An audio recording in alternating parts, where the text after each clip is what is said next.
Hi friends, ഞാൻ നിങ്ങളുടെ സ്വന്തം അനുശ്രീ പൊയ്കമുക്കാണ്.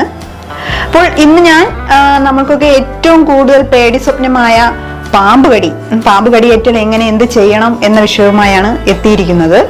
അപ്പോൾ പാമ്പ് കടിച്ചു കഴിഞ്ഞാൽ ഒരിക്കലും ആ വ്യക്തിയെ കിടത്തിക്കൊണ്ടു പോകാനോ ഒന്നും പാടില്ല. കാലിലാണ് കടിച്ചതെങ്കിൽ എക്സാമ്പിൾ പറഞ്ഞതാണ്, തൂക്കിയാണ് നമ്മൾ ഇടേണ്ടത്. ഇതുപോലെയാണ് ചെയ്യേണ്ടത്.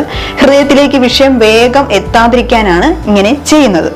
ഒരിക്കലും ബ്ലേഡ് വെച്ച് കടിച്ച ഭാഗം നമ്മൾ മുറിവേൽപ്പിക്കാൻ പാടില്ല. സാധാരണ എല്ലാ പേരും അങ്ങനെ ചെയ്യാറുണ്ട്. അങ്ങനെ ചെയ്യാൻ പാടില്ലാത്ത കാര്യമാണ്. രക്തം കളയാൻ ശ്രമിക്കരുത്. അങ്ങനെ ആ ഒരു രീതിയിൽ രക്തം കളയാൻ ശ്രമിക്കരുത്. നമ്മൾ എത്രയും വേഗം ഹോസ്പിറ്റലിൽ എത്തിക്കുക എന്നതാണ് ആദ്യം ചെയ്യേണ്ടത്. മാത്രമല്ല, പാമ്പ് കടിച്ച ഉടനെ വിഷം നമ്മുടെ ശരീരത്തിൽ കയറിയോ ഇല്ലയോ എന്ന് അറിയുന്നതിന് ഒരു എളുപ്പമാർഗമുണ്ട്. ഒരു എളുപ്പമാർഗമല്ല, 1-2 ഉണ്ട്. അതിൽ ആദ്യത്തേത് ഞാൻ പറയാം. വേപ്പില നല്ല കയ്പാണ്. അപ്പോൾ ആ വേപ്പില കടിച്ചു നോക്കുമ്പോൾ കയ്പില്ല എങ്കിൽ നമ്മുടെ ശരീരത്തിൽ വിഷമുണ്ടെന്നാണ് അർത്ഥമാക്കേണ്ടത്. അതുപോലെ രണ്ടാമത്തെ ടിപ്സ് എന്ന് പറഞ്ഞാൽ പച്ചമഞ്ഞൾ ഇരുമ്പ് തൊടാതെ മുറിച്ച് അതിൽ ഒരു മുറി വായിൽ ചേർത്ത് പിടിക്കുക.